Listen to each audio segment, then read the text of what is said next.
So another really way that I can be creative is using an app called Screencast-O-Matic. This has a downloadable feature as well as one that I can use online or web-based, right? And what I can do with Screencast-O-Matic is basically have a student walk through an activity or an exercise and describe to me how they know exactly what it is that they're talking about. So one of the electronic activities we looked at was having students take a Google form for the comprehension piece, which you're looking at over here on the right-hand side of the page.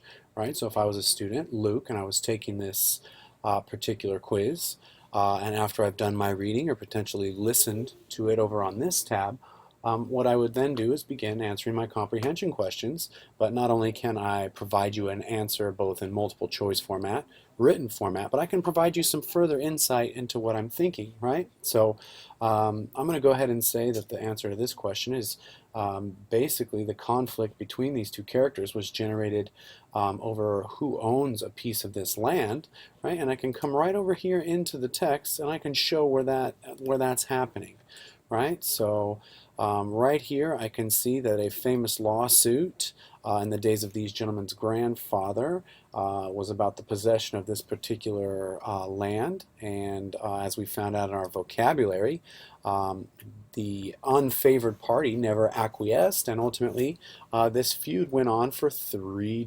generations, right? And this thing then gets even further intense, um, and we find here that there is a border, a forest that borders this land that again is very coveted. So what I can do is then begin to construct my response and maybe even cite some of this information, right? So maybe I come back in here and highlight exactly from the text where it comes from and say the conflict started, and maybe I would potentially do some of this quicker by putting my information in here first and then going back and revisiting it.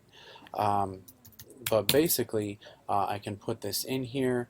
I can walk you through my decision making all the while providing that extra little layer of insight into why I do the things I do or the rationale that go into my decisions. So now granted we're just looking at a comprehension quiz here, but this could very easily be used to record a performance task or them physically creating something. So again, 21st century learning skills here with the opportunity for listening, speaking, presenting, all these kind of facets that would go into what I think we would all desire to be as an ideal lesson. So Screencast-O-Matic on top of whatever's happening on this screen, give the students a voice and an opportunity to really reflect their learning.